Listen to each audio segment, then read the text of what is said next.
are live. Good morning. Welcome to the July 23rd, 2025 meeting of the New York State Commission on Ethics and Lobbying in Government. Before I begin the meeting, I'll ask Executive Director Berlin to report on the logistics of the meeting.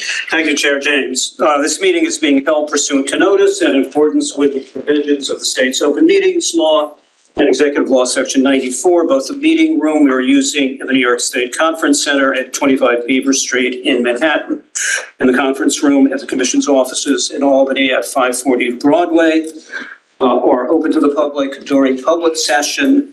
And public session is also being live streamed, and the link can be found on our website, ethics.ny.gov.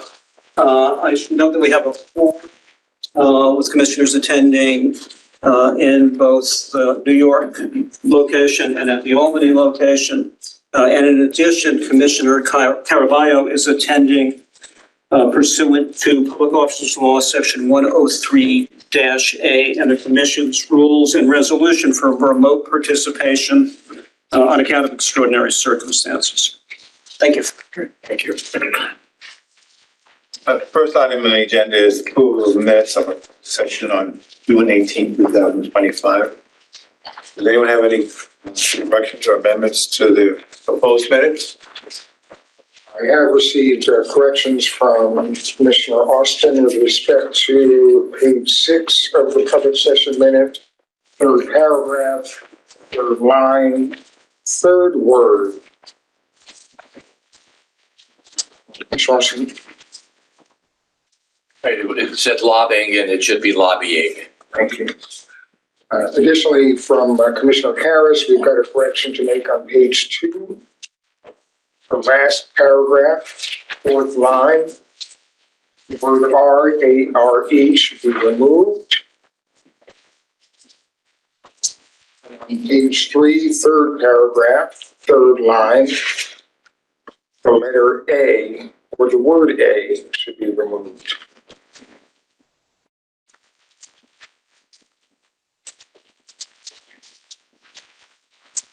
With those amendments, is there a motion to approve the minutes of the June 18th session? As corrected. As corrected.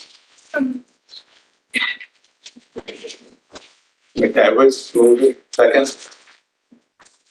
Second. Commissioner Groenwagen. All in favor? Aye. Opposed? Unanimously. Thank you. The next item on the agenda is the report from staff. I'll turn it over to Executive Director Berlin. Thank you.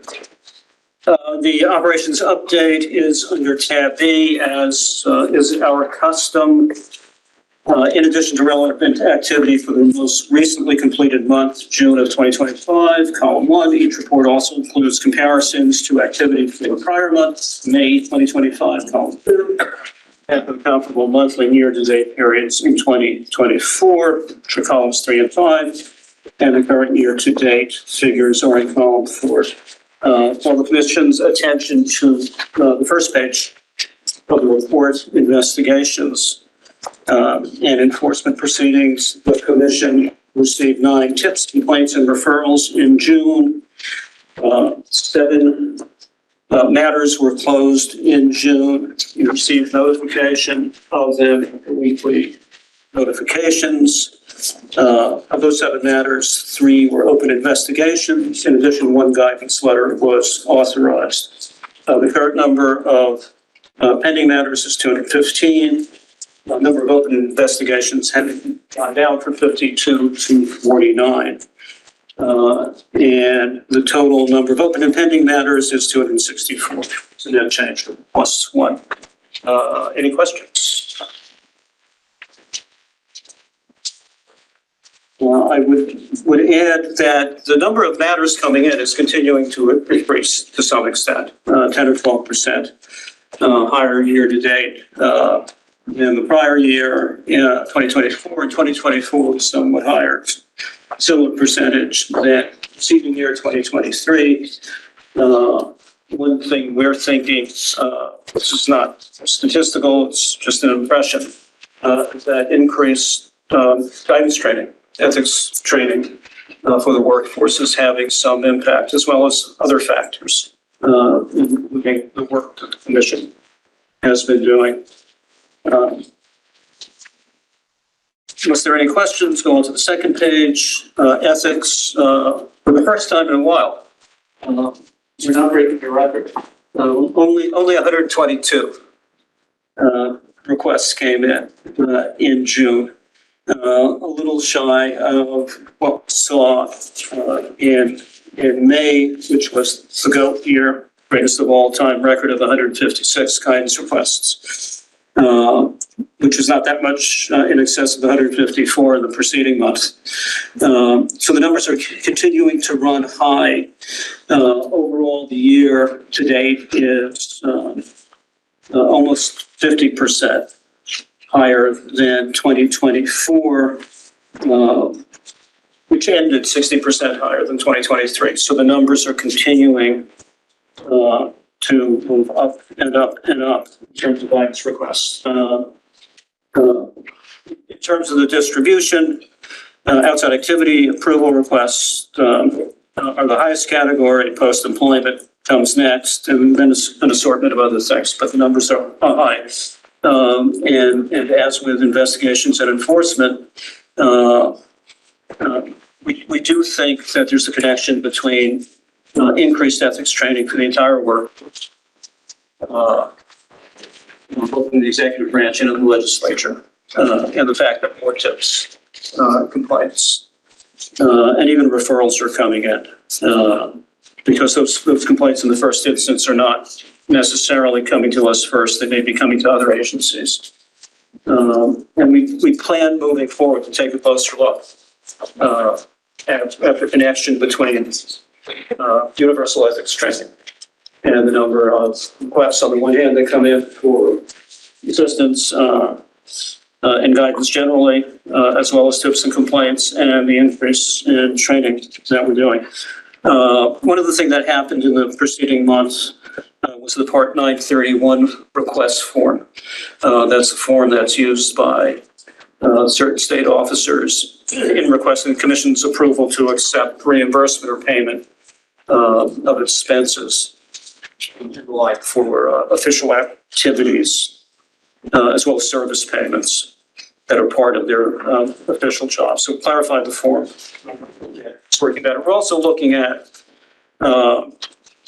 ways to automate the intake of guidance requests. One thing we do want to do is have a populated database of those so that we can correlate requests for guidance given, for example, reports of outside activity and outside income through the financial disclosure system.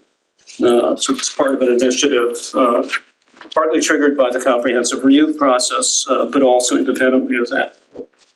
I'll ask Michael Sand, Director of Ethics, anything to add on that front? Michael?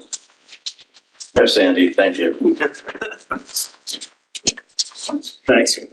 Any questions? Page 3, lobbying. Lobbying activity continues to increase. The past month was not a bi-monthly filing month, so you don't see a huge surge in filings. Nonetheless, numbers of individual principal lobbyists continues to rise. Number of clients continues to rise. The number of public corporations who have filed continues to rise.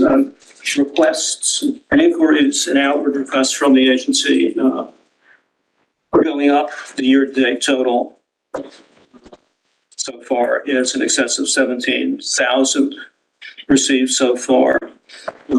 Most of them have to do with the intricacies of lobbying and requests that we make for additional information, that our staff makes for additional information. Requests are coming in through the AOTD, the Attorney of the Day line, and otherwise involved in legal matters. Any questions? Financial disclosure. Page 4. As commissioners know, May 15th was the deadline for non-academic financial disclosure statement filers to get their financial disclosure statements in. Filing period opens on April 15th. Year to date, nearly 28,000 financial disclosure statements have been filed. Substantially above what we saw last year. The number is clearly increasing. In addition to that, there were over 4,000 individuals who didn't file within the period of time they were supposed to. And hence, 4,170 failure to file notices were sent out on June 10th by the group. Quite a number of filings have since come in, over 2,500. A little bit later in the presentation, we'll talk about the distribution of those failure to file notices statutorily under Section 94.9 are confidential, and filers are given, the filers, would-be filers who haven't filed are given 15 days to comply during that period of time. Your identities are confidential to get those in. The next step in the process is the issuance notice of delinquency. Those are public, those go to the agency, those are published on our website, and of course they go to the individual. Last year, 2023 filings that were due in 2024, ultimately 241 these were issued. You can see in the footnotes through a lot of work by FDS staff and enforcement staff. That number is now down to 39. And that includes not only the non-academic filers who file in May, but also the academic filers who file in November. So out of in excess of 35,000 filings due, at the end of the day, looking back at last year, there are 39 still outstanding, which is a tiny, tiny percentage. Still, we want every one of those to come in. But staff does a remarkable job in catching up. And we'll talk a little bit more about strategies staff is recommending. There's some consideration of some tools we might use at the last commission meeting, but other ways to get more prompt attention from everybody that's required to file a financial disclosure statement. Any questions? Next page, page 5, training. We are still not hitting the target we need to hit to get to where we want to be, which is to have every member, current member of the executive branch workforce, and that's approximately 330,000 individuals. The number varies from year to year as people come into the workforce or leave the workforce. Want every one of those individuals to have received 2 ethics training by the end of this year. The sequence in the statute is live training every other year with on-demand training in the intervening year. New hires to receive live training within 90 days. The commission has modified that program for purposes of giving agencies time to develop the tools they need and the staffing they need to do the bulk of the training. Our staff is doing quite a bit of it. As you can see, this year, our training staff have trained over 11,000 individuals. Last year, they trained substantially more than that number. But to get to the point where everyone has 2 trainings and the commission has modified the system so that individuals who take the on-demand first and then the live, they can take 2 lots. But we want everyone to have those 2 trainings so that when we go into 2026, we can have a normalized cycle with the goal of having half the workforce receive live training in the year and half on demand. It doesn't make sense to have a capability to train everybody live in year 1 and then again in year 3 and then year 2. Don't use the capability. So the goal is to spread it out. To achieve that for this year, given where we ended last year, we have to be averaging roughly 27,500 individuals trained each month. And we're not hitting that target. As we discussed in the last commission meeting, as the commission approved, staff has put together a really superb MP4 version of the on-demand program, which is now accessible through our website. It can be downloaded by agencies through our SharePoint site. It can be played on virtually any system. It has closed captioning. It has narration. We'll be putting out Spanish language version of it in due course. We're working on taking a more sophisticated version of the on-demand training. And we'll have an ASL version of that that we've contracted for, created. The current version, it's more sophisticated than the little snippet we showed the commissioners, we showed you at the last meeting. Staff added a number of scenarios to it from actual enforcement actions, recent enforcement actions with some test questions.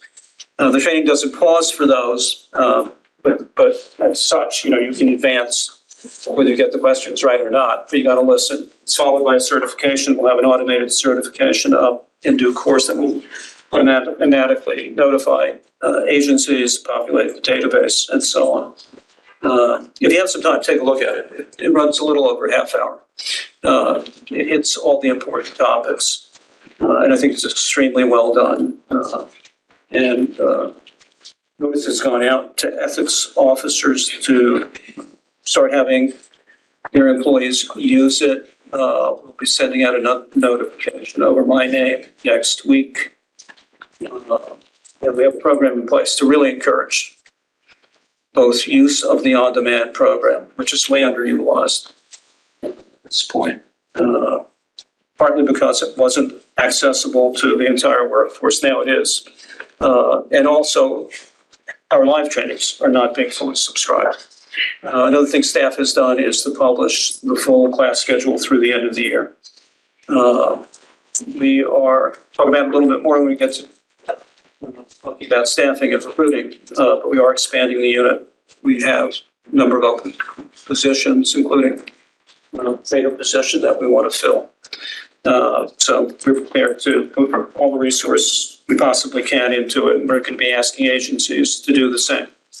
Bottom line is, we are now at a better number than shown in the book. After the book went out last week,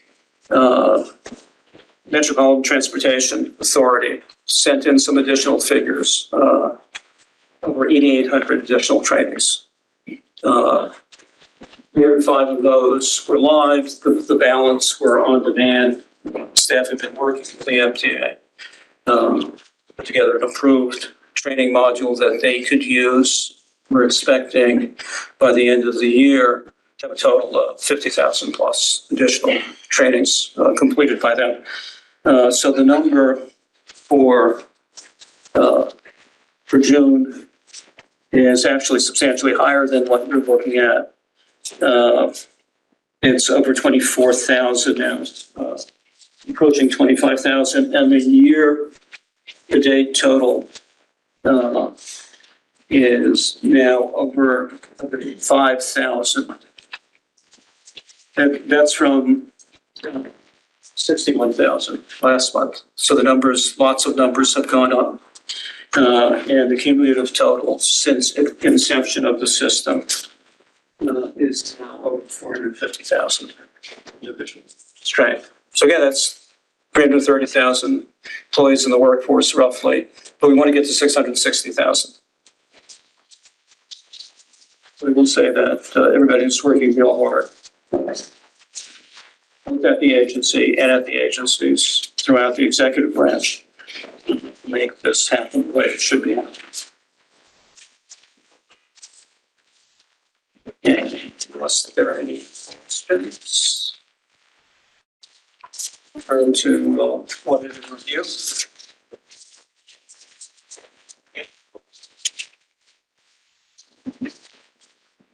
As you can see, the unit is continuing to conduct random audits of lobbying filings Those are the only audits that are conducted of lobbying files.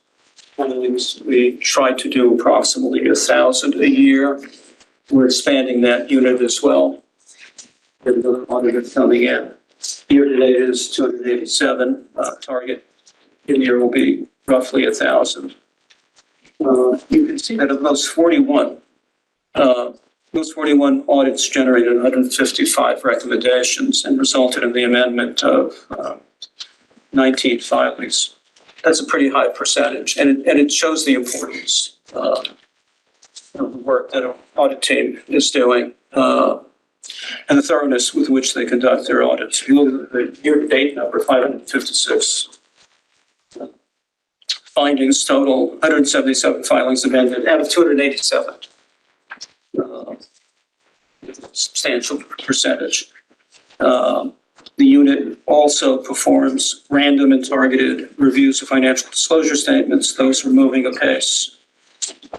Random FDS reviews this year, 656, resulting in 402 requests for additional information letters generated. Targeted FDS reviews have begun. Those essentially commence with the beginning of the filing period and continue through the year. They're up to cumulative total of 46 with 31 rails generated by those 46 reviews, which again communicates something both about the thoroughness with which staff is conducting those reviews, but also the need to conduct those reviews to make sure the information that could be supplied is being supplied. There are lots of things that we're tracking, and one of the initiatives that we staff are pursuing is bringing in some automated tools to match some of these discrepancies earlier on. The current system is very, very good in ensuring that the form is complete when it's filed. You can't press submit and have your financial disclosure go through unless you've completed every box. And the form is statutorily dictated. You have no control over that. But as to the accuracy of the information, that's something that we want to be able to target. We want to be able to target discrepancies in the forms themselves. We want to make sure that individuals who need to obtain outside activity approval, if they're reporting outside activity, have obtained that approval. If they have obtained approval to pursue an activity, that they're reporting the activity on their form. And there's a laundry list of things that, as we interpret the statute, we can conduct in an automated way to improve the integrity of the filings that we're getting and the transparency that financial disclosure is intended to.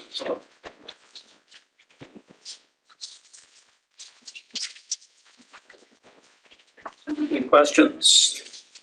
Let me ask Melinda Funk is our Deputy Director for Financial Disclosure Statements. Anything to add on that, Melinda, at this point in the process? And I know we're going to talk about the failure to file this in a little bit. I'm sorry, Sandy, can you repeat the question? Is there anything to add at this time about where you stand in the financial disclosure statement program in terms of the follow-up on failures to file? And we'll go into the list in a little bit, but just generally speaking, in terms of the system that you follow.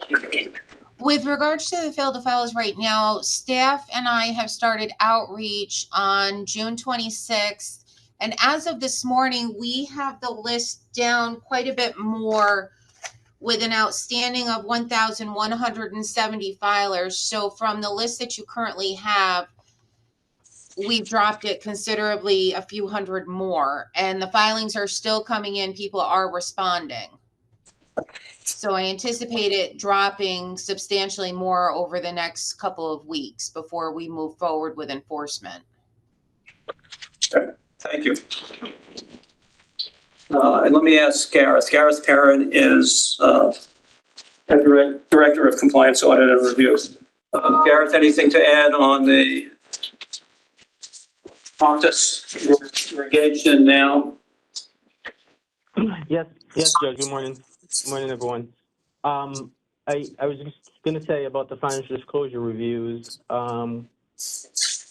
Typically, we do these in cycles, and so if you see the random review numbers, seem like they're less than half, or at least cut in half, is because we're gearing up to switch from doing random reviews exclusively to doing targeted reviews. So, so the prior month in May, we did much more random reviews because we were doing random reviews exclusively. So now we've sort of we're exhausting the random review list. So right now we have one analyst working off that list, while the other folks started doing the targeted list. And the targeted reviews are much more in depth. They take a little bit more time, or they're designed to take a little bit more time. And so, so the big difference in completion numbers is because of that. And so going forward for the next several months, we're going to be working exclusively on the targeted review list, and we're going to be doing both randoms and targeted, mostly targeted going forward in the new software that we've installed, the Teammate Plus audit software that we're trying to use to do these reviews. And so, going forward, that's going to be our focus in trying to either tailor that software even more to accomplish these reviews even more efficiently. So our goal is to look more thoroughly at each filing and more thoroughly at each procedure that we do when we're doing these reviews, but also get through these reviews more efficiently. So that's those are contradictory, really, but we're hopefully going to accomplish that with the software tool that we've installed going forward. Thank you. Thank you. I should add that because 2025 is not an election year, the targeted review list contracts because we don't have candidates for office who are required to file financial disclosure statements in the system and subject to targeted review. So the number of random reviews of financial disclosure statements will correspondingly increase this year. We'll see that shift in the numbers as we proceed toward year end. Any questions? And that brings us to page 7, communications. Very active month. Received 12 requests. They responded to 24, nearly 3,000 pages of documentation went out. We're down to 7 pending requests. We're all within the time limits to web work, which is only a small part of what the communications division is doing. These are social media. They had 152 posts, as you can see, with 3,000 impressions, which I think is quite substantial. So we've got some people looking at our postings. Another 25,000 website users. So the cumulative total is approaching 250,000 year to date. Substantial. Good deal of press contacts over the month. 4 e-blasted newsletters went out by proactive outreaches. Emily DeSantis is the director of that division and of many other things within the agency. Emily, anything to add? Any texture? Well, for instance, like our website users went down from May, and I think that was because we had an increase in May due to the FDS deadline. So that's more, I think, normal, but we are noticing that our web traffic is significantly increased over last year. And I think that's a combination, again, of the trainings and people becoming aware, as well as our increased communications outward promoting our website. Thank you. I should add that Emily and her group, along with the lobbying division and our research data analyst, Kathy Kaufman, as you know, starting earlier this year, have been publishing breakouts, preliminary lobbying data. There have been 2 reports now that have gone out summarizing, reporting on the January, February, and March, April bi-monthly reports. Those have received a lot of attention in the media, generated a number of stories, number of inquiries to us as well. Probably increased use of the PSQ, the public search query facility in the lobbying application that the lobbying division operates. And now that the filing period has closed, along with the grace period for the client semi-annual reports that were due on July 15th, and for the next round of bi-monthly reports, they will be pulling data and preparing first time preliminary client semi-annual report breakout. And with that, they will publish a comparison to the comparable period for client semi-annual reports in 2024. So the first time we'll be doing that active comparison and doing it almost in real time. And it will also give us the opportunity, and this should come out first or second week in August. Just have to pull the data and start the analyses now. It takes a little bit of time.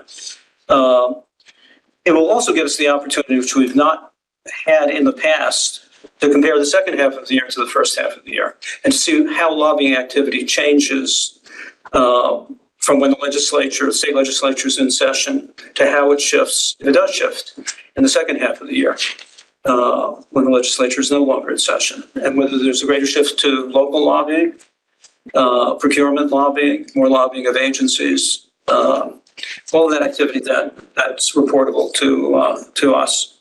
So it's really exciting, and the press and the good government groups have been enthusiastic about it. Some of them have been coming back with suggestions for more things we can do. And we're putting as much resource as we reasonably can into it. And these 2 are things we want to look at. Potentially putting more sophisticated systems in place over time. Some of them we're looking at relatively inexpensive, some more involved and take more time. But it's very, very exciting. So. Excuse me, I don't know if this is unique to me, but I've lost the visual in New York City and Albany. Oh, there's New York City. I still don't have Albany. Do you have Albany there? We can see them here in Albany, New York City. Can you see us? Yes. Yes. Okay, so it's me. That's okay. Thank you. It's the land of the endless sun or something. It's having some impact. Thank Commissioner. Good question. Going to the website users, it's not the exact number of users, or is it are users counted multiple times if they access the website? I will defer to Emily on how the counter works on that. Do we have I'll Go have ahead. to double check. I believe it's unique users. Okay, thank you. Yeah, I don't know if it's able to, discretely count and sort out IP addresses of incoming traffic, against just hits on the counter. But we can take a look at that. And it may be we can do both.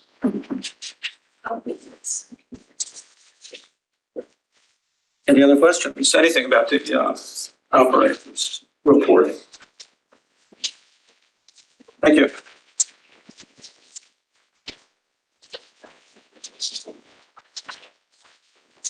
Go to the budget update. Yes, that is under tab C.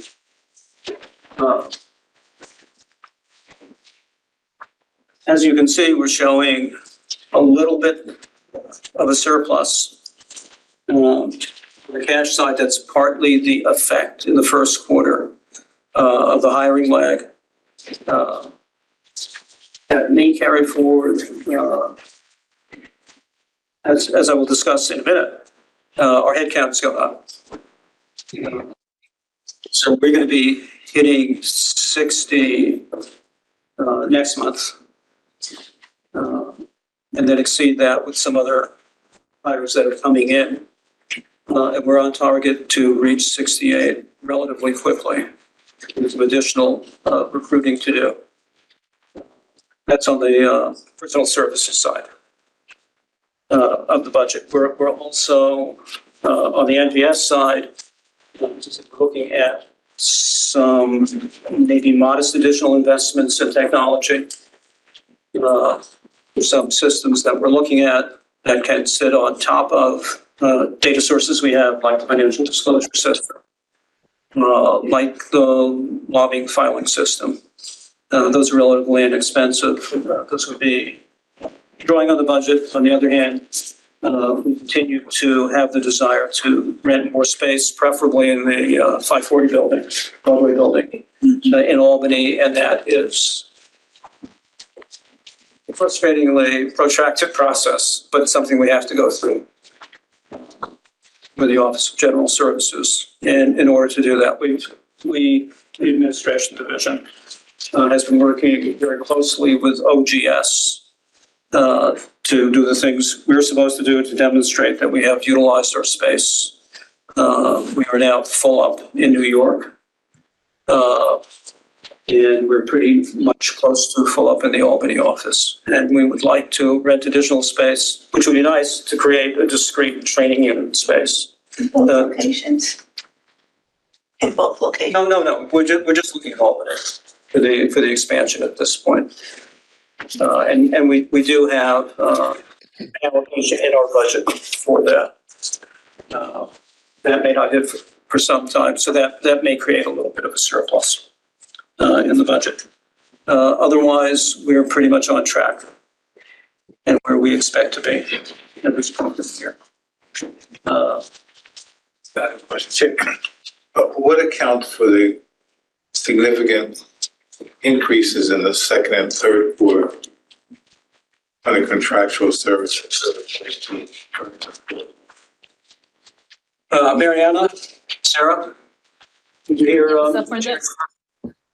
So for May and June, because of the budget, fiscal year budget wasn't available to May until May 19th. So that's why you see April, those expenditures are only for any rollover from last year. So May, you'll start seeing those numbers go up because now we're spending against 25-26.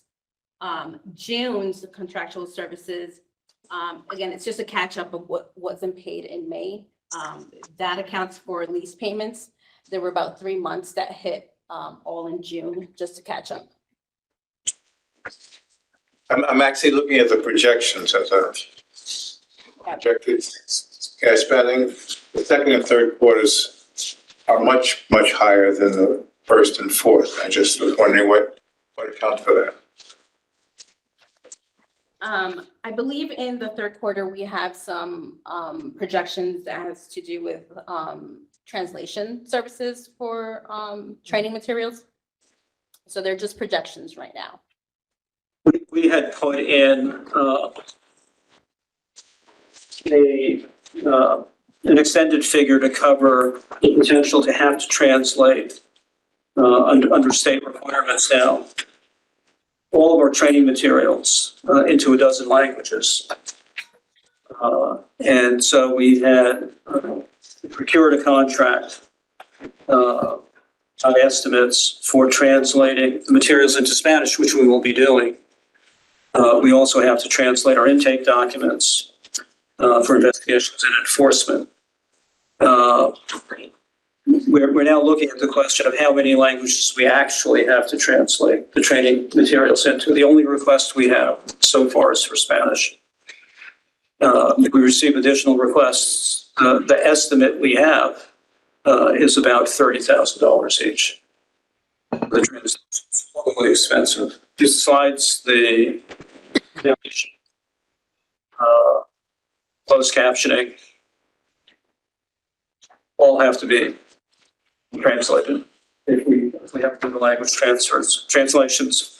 Website material, generally we're okay because we can use the automated language bar.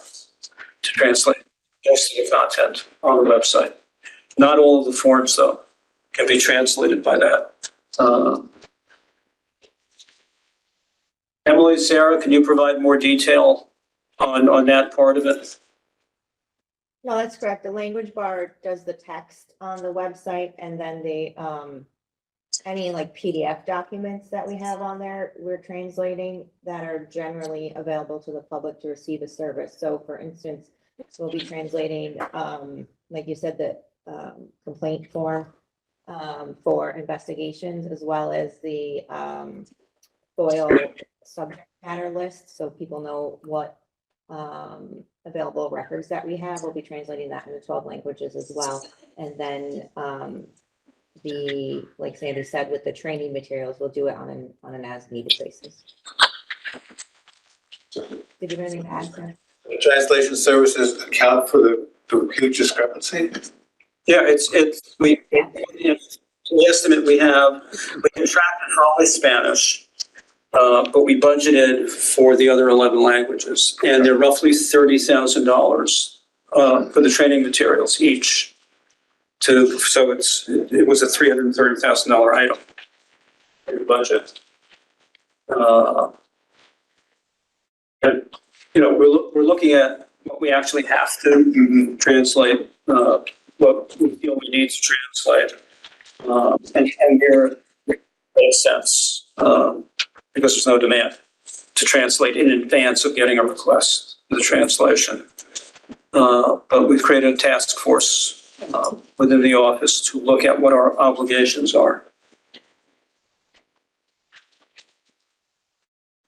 And I'm pretty surprised that the automated function on the website was not able to translate PDFs, because there ought to be some way to do text conversion, at least of our PDF forms, which all originate in text documents. The technology should be sufficiently sophisticated. We've done this with 166 forms, except for handwriting. They're usually pretty good at doing the conversion. There are a number of they're not quite as expensive as doing the conversion for the training materials, which are expensive. Your weapons. Just to add, second quarter also includes the legal fees that were incurred under JCOPE. That should be resolved this month or early next month. And that's about $180,000. So that's the second quarter figure? Yes, that's second quarter. Second quarter figure. Again, Marianne's been working with OSC for the past 2.5 years, trying to get through that. And now the legislature did specifically earmark funds that are authorized to be used to cover that JCOPE obligation. And the translation is projected in the third quarter? Yes. Yeah.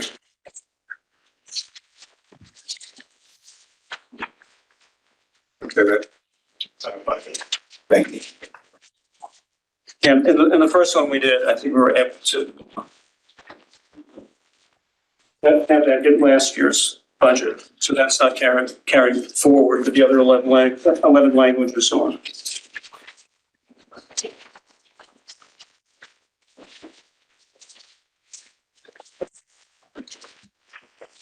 So we putting update?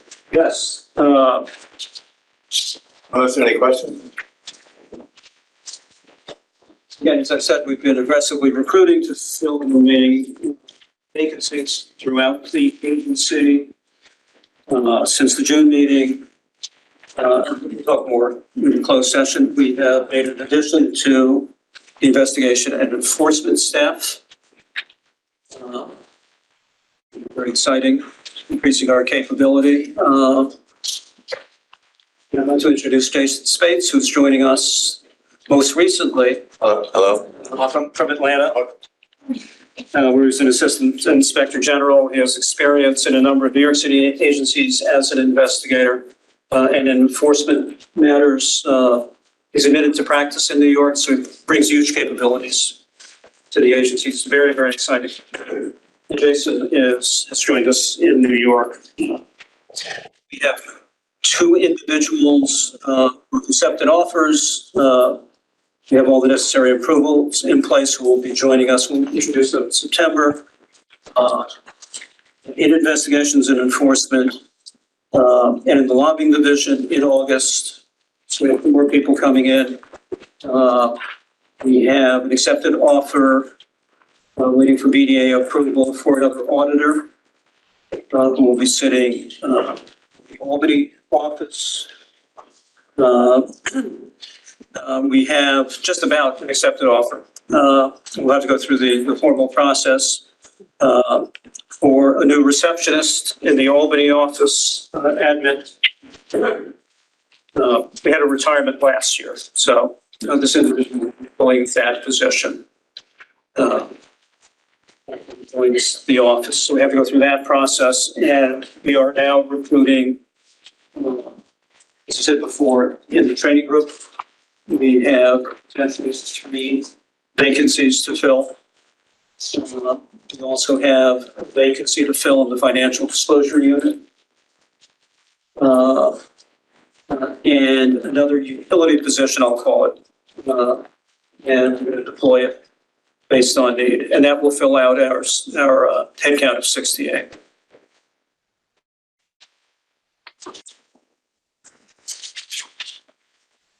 We're just about there.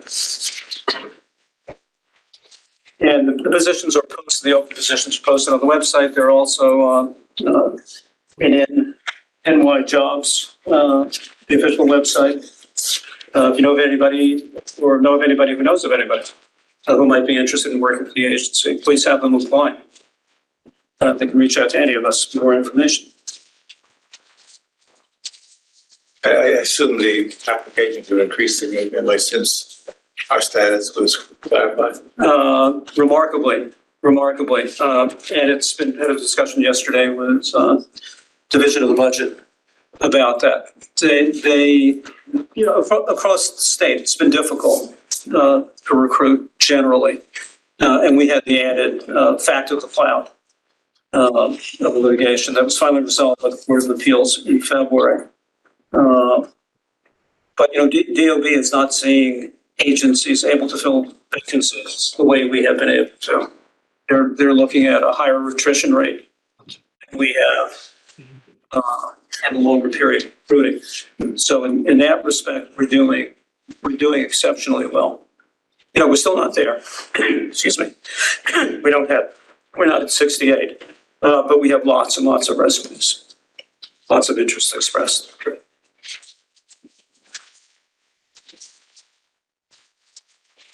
Any questions? Go, legislative wrap up, are you doing that? Or That will be Keith. I will turn it over to our general counsel. This is a brief sort of supplement to the report that was given by Emily DeSantis at last month's meeting with respect to progress with our own legislative initiatives that were introduced or at least presented to the legislature.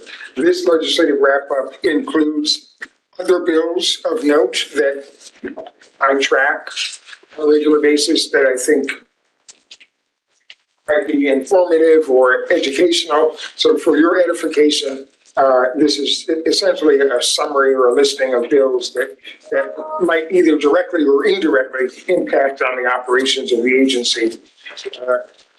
The first 2 bills, in terms of the organization of this list, the first 2 bills represents those bills, again, of interest that passed both houses of the legislature and are now awaiting signature by the governor, or action by the governor, I should say. The next category of bills would be the one house bills. Those that have passed either the Assembly but not the Senate, or passed the Senate but not the Assembly. In that category, we have one of our priority bills that reflected our proposal number 5, requiring the electronic submission of all lobbying filings. That did pass the Senate, but did not advance in the state assembly. Following that second category, again, we've got first category passed both houses, second category passed only one house, third category passed neither house, but at least made it to a calendar, made it out of the committee. So the third section, we've got several bills that were at least reported out of committee and died on the Senate calendar. Again, two of those bills represents bills that were our bills that we had successfully at least been able to have introduced into the legislature this session, and hopefully we'll see greater progress made on them next year. The fourth category would be bills that reported out of committee but then died in a secondary committee of jurisdiction.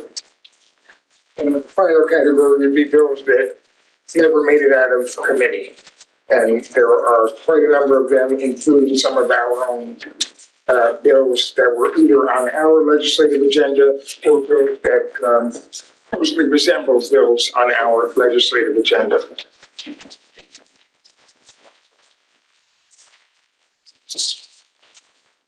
That's it for my report, unless there are any questions.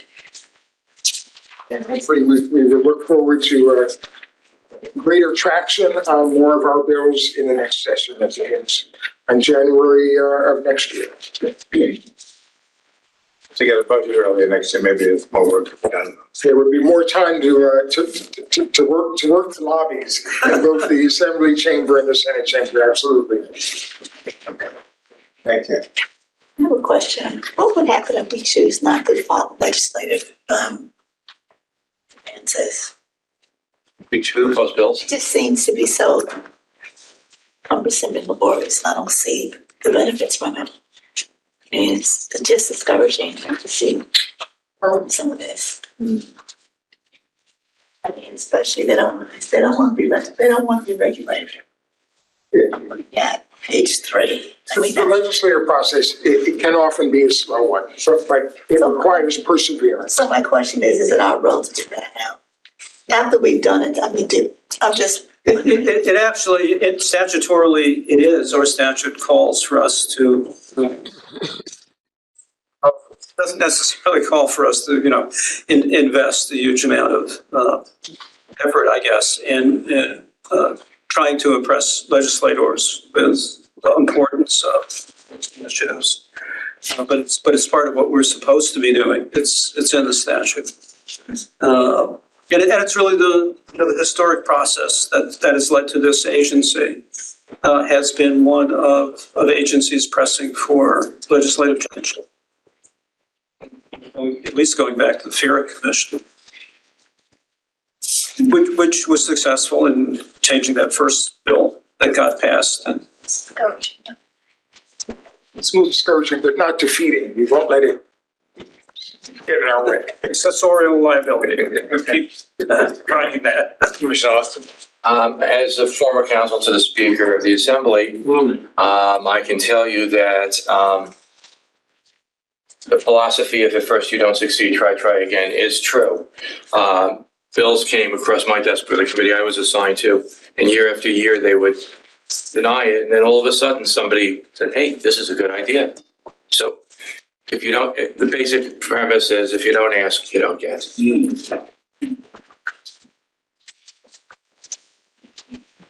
And I will say it has been beneficial, I think, to the agency, both in terms of how we're perceived by the legislature and just having good relationships when we do need things, like help with the budget, to have some kind of presence and some kind of, have some kind of understanding of what we're trying to accomplish. So it's been helpful in that respect. And again, my view is we made a lot of progress. And while nothing got passed, there's nothing on the governor's desk, for her to sign yet. I think we have a leg up.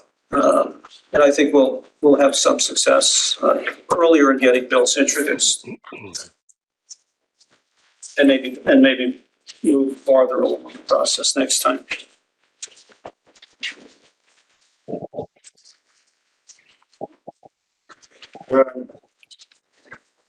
So now let's discuss financial disclosure statement failure to file. Thank you. Yes, we're now at tab E.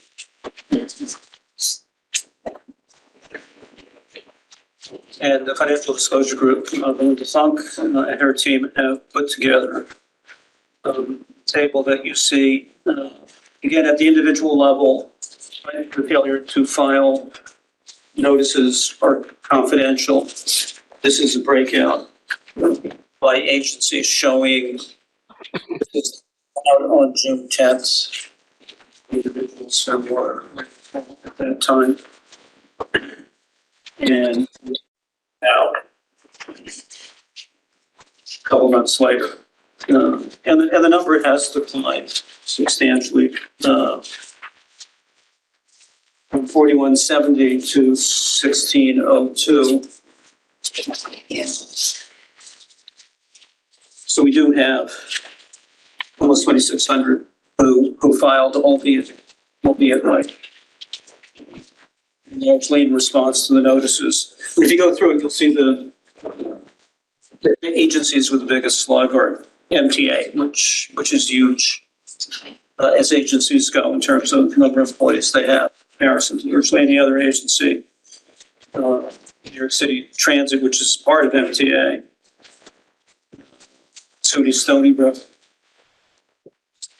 National Park Cancer Institute. Department of Health. Metro North, again, component of MTA. State Medical Center. Power Authority of New York, SCD. And Bronx Surface Transit, which is part of MTA as well. I guess it's a bus company. It's actually, it used to be the private bus lines that then got consolidated, yeah. Good. Those have the biggest numbers, but there's a scattering across all agencies. It would help to say the percentages of those agencies. Oh, of the total workforce, we can add that next time. Or the total number of filings. Because it's hard to tell if like nobody in an agency is filing or if it's, just a small fraction of. We can.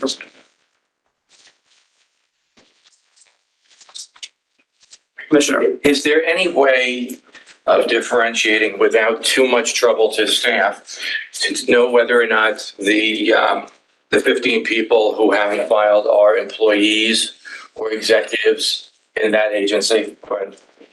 And then my second question is, we have one that's open on page 2. It's big. Also, how many of them are repeat offenders? The repeats are not as common as you would think. We looked at it for last year. We haven't done that analysis yet for this year. And I think, Belinda, do you have the percentage on that, the number of repeat offenders we had last year?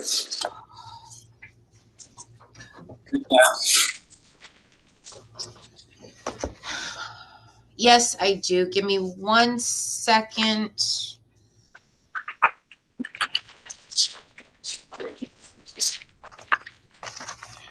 It was this.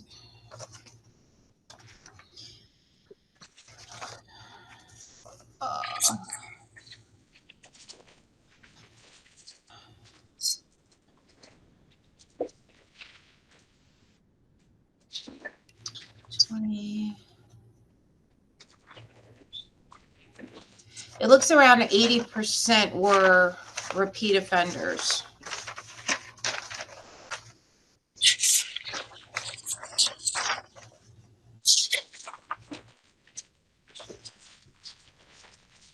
Yeah, around 80% were repeat offenders. It's the same people every year. When I look at the list preparing to send them out, it's the same people every year. And we hear that. What's the problem?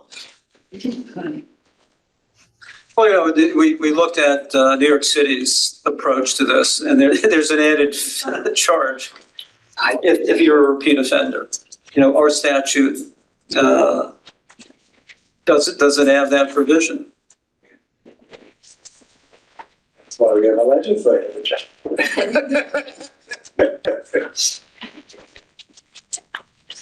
I think at our last meeting, we talked about having the staff with suggestions for how to get this accomplished.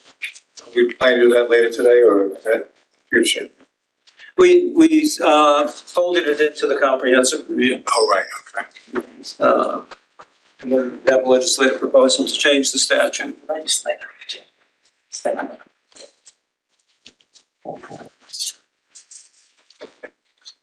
this is, I'm talking about the Fair Commission. One of their criticisms of the original statute was that it allows FDS filers effectively a 15-day grace period from the time they receive a notice, whether it's a failure to file or deficiency in a financial disclosure statement, to cure it without penalty. They took issue with that. That has never been changed.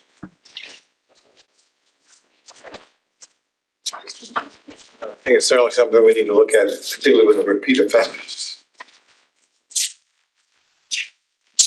That's good. It's an awful lot of work put into a limited number of people.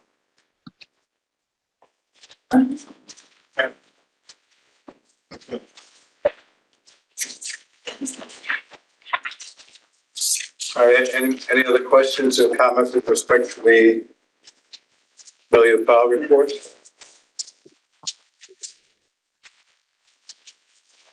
Okay, well, for the next item,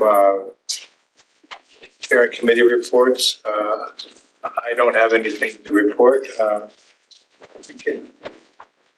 Education and legislation committees, I don't think you've had meetings, right? No. The administration committee, that's the next item on the agenda. So, is there anything you want to talk about in addition to the proposed meeting guidelines? Not no. Commissioner Carvalho, Commissioner Edwards, you don't have anything for you to meet on. No. No, we will be reading in fall. All right, so let's move to agenda item 5, proposed meeting guidelines. Commissioner Groenewegen? I think everybody's familiar with this since it's been on multiple calendars, and there was an extensive discussion at the administrative committee meeting.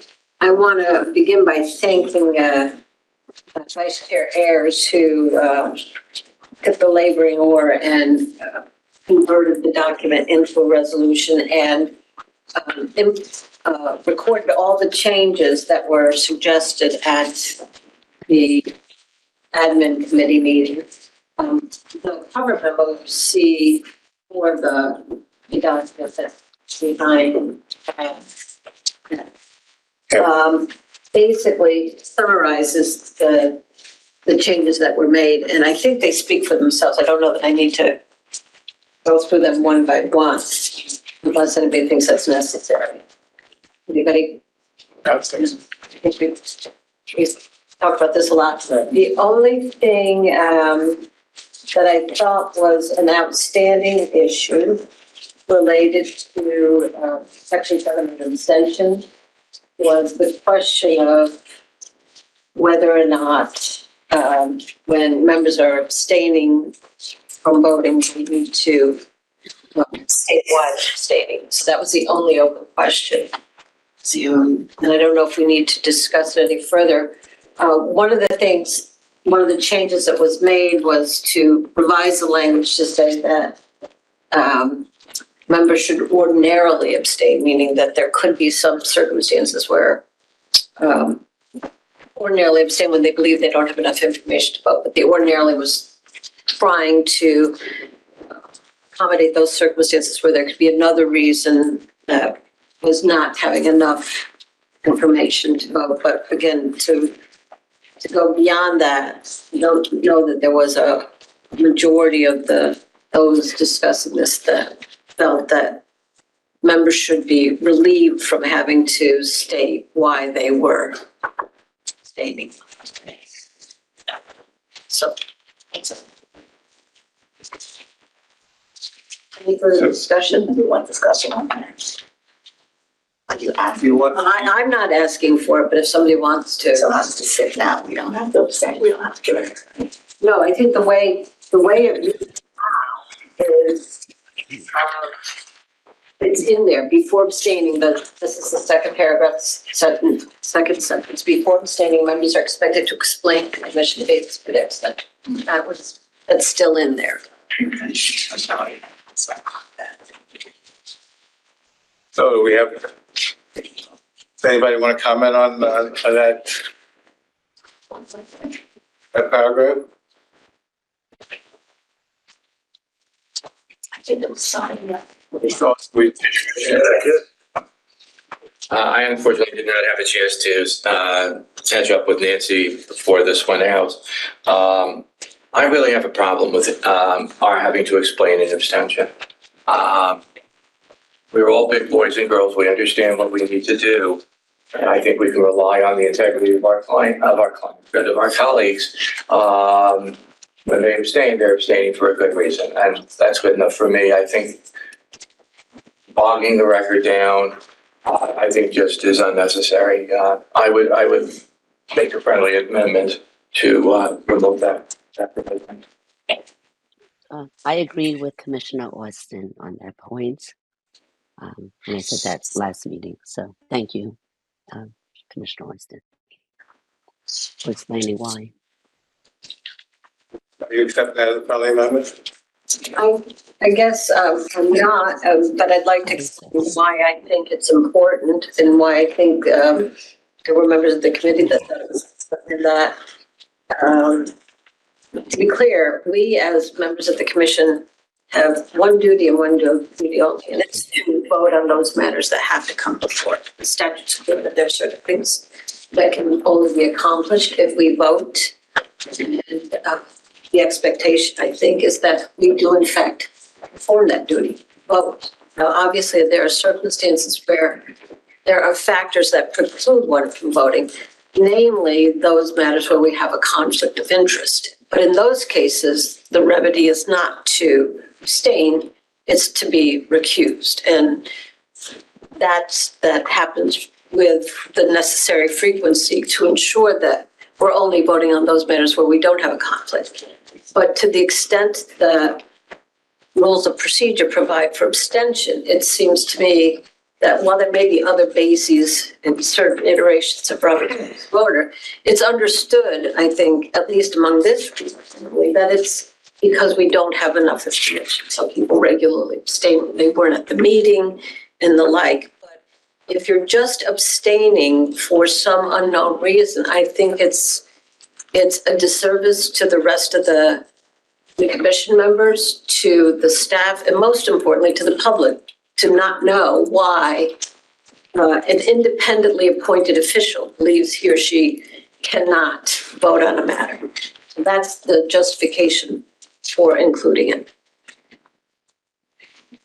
Don't we put devolve that information? May I speak?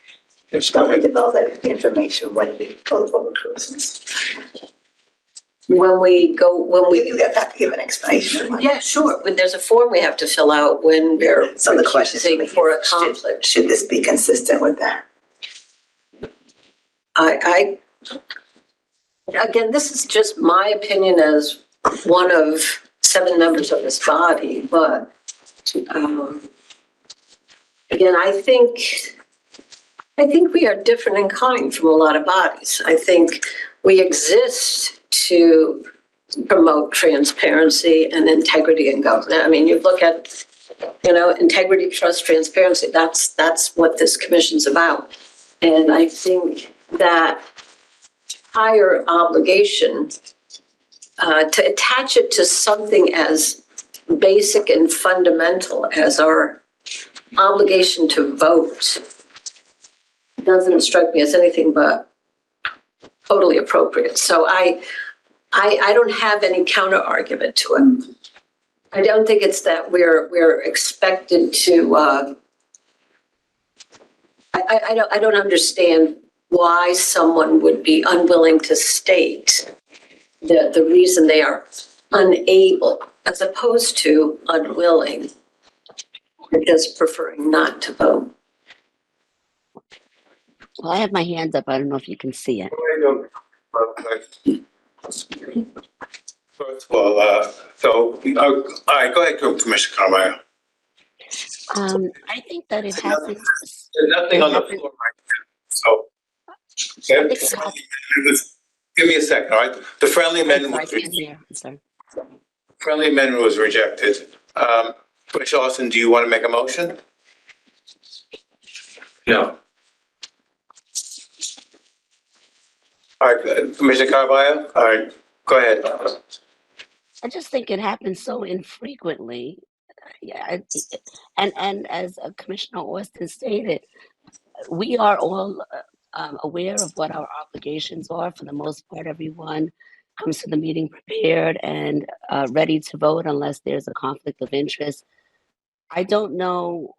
I don't understand the need to say more than it should be. Usually, it is because we don't have enough information, and that enough information might be in terms of facts. It might be in terms of positioning, within by ourselves, whether we are prepared to take a position. And like I said, it just happens so infrequently. I don't see the need to change that and to put that into our rules of commission meeting rules. So I am with Commissioner Austin, and I don't, did we vote on the friendly amendment? I don't know that we did. I don't. So, you don't vote on a friendly amendment. There's a motion to amend it, and we will second it. We will vote on that. Okay. Well, we haven't. Do we have this before us again? Because I would make a motion then to amend it to remove that portion of it. I thought at our last meeting we agreed not to keep it in, but that's not what I saw on the little footnote. So I would move that that we be trusted to abstain whenever we abstain for a valid reason, and that it need not be publicized what that reason is. So you're moving to delete the paragraph that begins members should ordinarily abstain from voting, etc. Right? That's correct. Is there a second? And if there be no second, the motion will not be considered. May I explain why I'm not making the motion?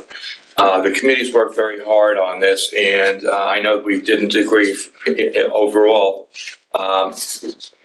But in deference to the committee, which worked so hard, even though I think it should be changed, let's live with it, and we can always address it later.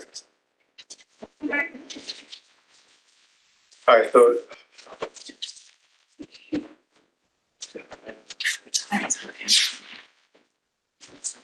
this is, so there's a motion to adopt this the resolution. Can I ask what the reason is, other than what Nancy's position, what other commissioners or even the committee, why they feel that language is necessary? Well, I can confess, I've been in situations, maybe not on this particular commission, where I've abstained because I didn't want to take sides. Okay.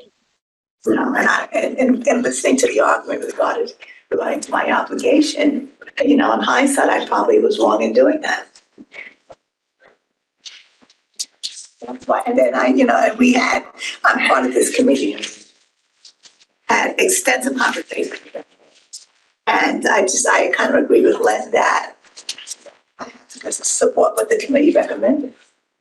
So 2 reasons is I've been personally in a situation where I abstained because I didn't want to take sides, not because I didn't have enough information, not necessarily on this commission, but in other situations. And 2, I'm the committee and I can support what the committee recommended.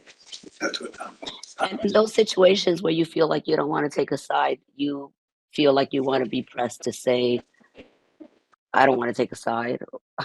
Is that is that what you're saying? You think it's wrong not to want to take a side when you are internally conflicted, not a conflict of interest like that would be on a list, but when you're internally conflicted, I guess you want to hear that. I guess we'll hear it.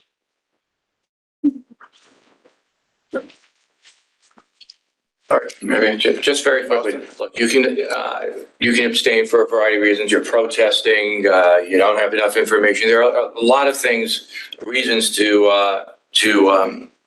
abstain. But perhaps the one reason I can think of to allow the language the way it is that there are just 7 of us. And until we're more full, I think that kind of approach might well be the better way in the short term.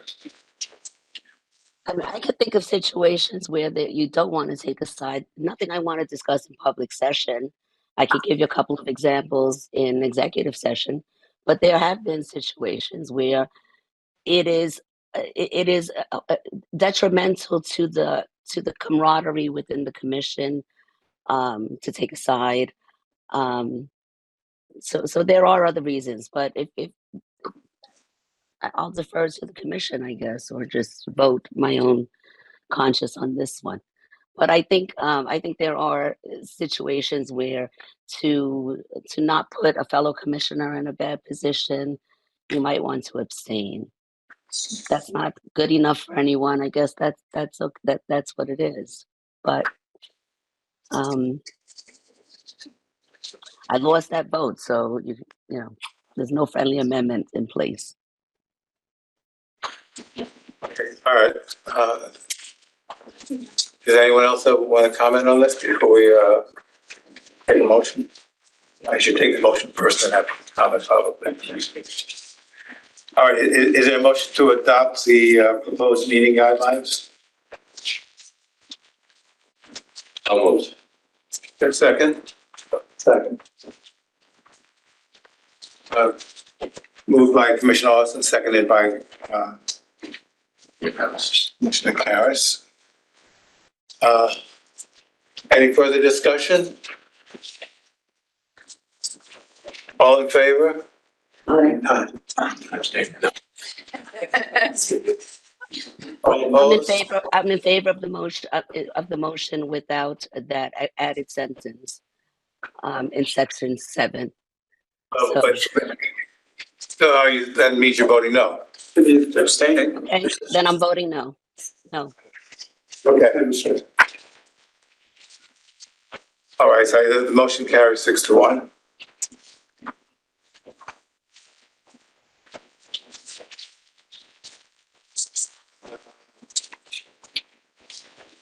The next item on the agenda is motion to extend the emergency adoption of NYCRR 939 with attachment G. Michael? Yes, these are the regulations that we presented in May to effectuate the provisions of the executive law that permit the commission to grant extensions or waivers of the training requirements. We adopted them on an emergency basis in May, and they're set to expire next month. What we want to do is re-adopt them on an emergency basis because there's no meeting of the commission in the month of August. And in September, we anticipate we will submit them for final adoption, and they will come into effect when they're published in the state register in September.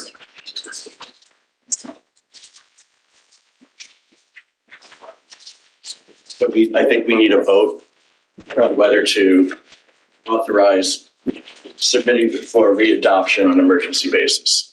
So moved. Moved by Commissioner Austin. Is there a second? Second. Commissioner Groenewegen.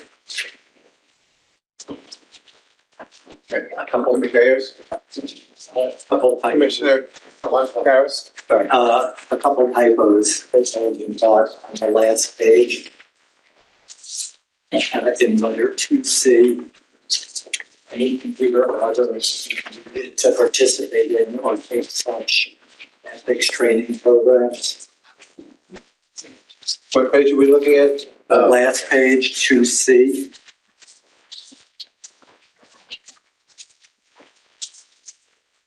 Got it, thank you. Okay.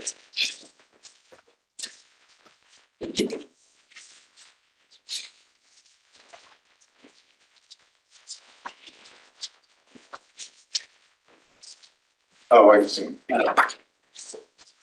I missed that. What did you say, Commissioner? Let's see. Tuesday? The third line, any computer or other equipment needed to participate in or take such ethics training program.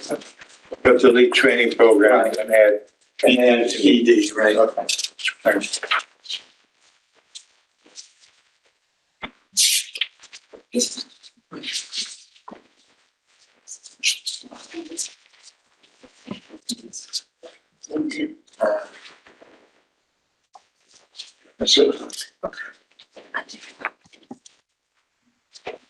So those change as amended.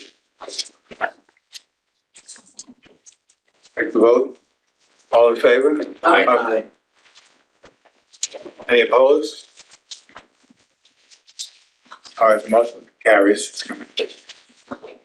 So we've extended the emergency adoption, and the next item on the agenda is. Should we? You want to do that?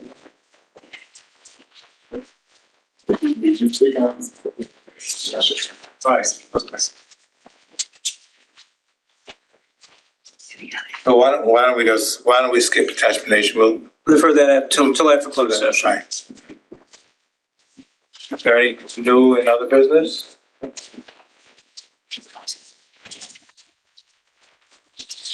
So I'll entertain a motion to enter an executive session pursuant to public policy 105 and executive law 9411 to address matters concerning employment of personnel, any litigation, and investigative and enforcement matters that are confidential pursuant to section 94 of the executive law. Commissioner Groenwagen? Seconded by Commissioner Austin. All in favor? Aye. Aye.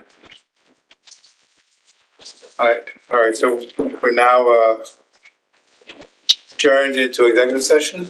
We just have to change the connections.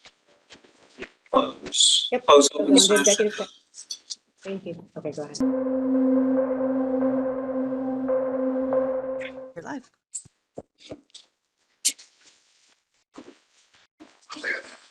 So welcome back to the July 23rd commission meeting. I'm going to ask our executive director to give us a readout of what was handled in our executive session.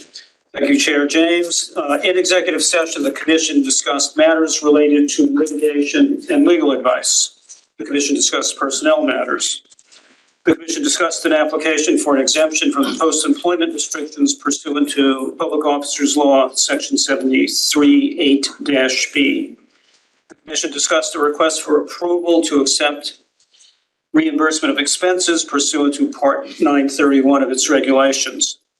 The commission discussed matters related to investigations and enforcement procedures, and the commission closed 10 investigative matters.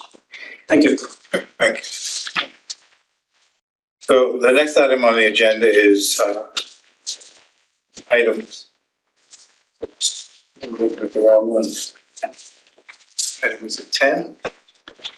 Item 7.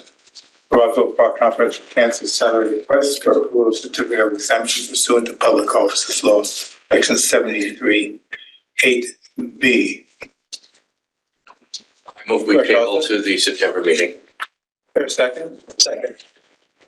Okay, it was not this discussion, so all in favor? Aye. Aye.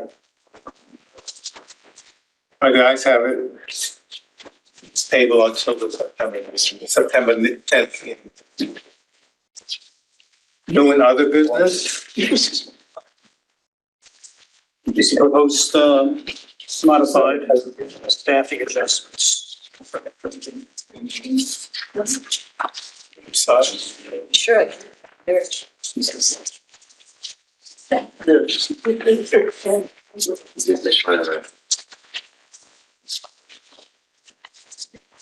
teachers, the guidelines. So, Deputy Director Berlin? Yeah, I would request that the commission vote to approve the adjustments to the expanded staffing plan of the commission as proposed in the spreadsheet that have now circulated to commissioners.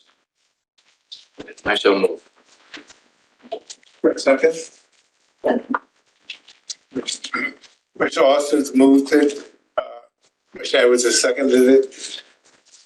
Any discussion? All in favor? Aye. Aye. Motion carries. Thank you. Thank you. Is there any other new business? All right, I'll entertain a motion to adjourn. So moved. Mr. Edwards? Mr. Karas, seconds. All in favor? Aye. All right, thank you very much. Thank you.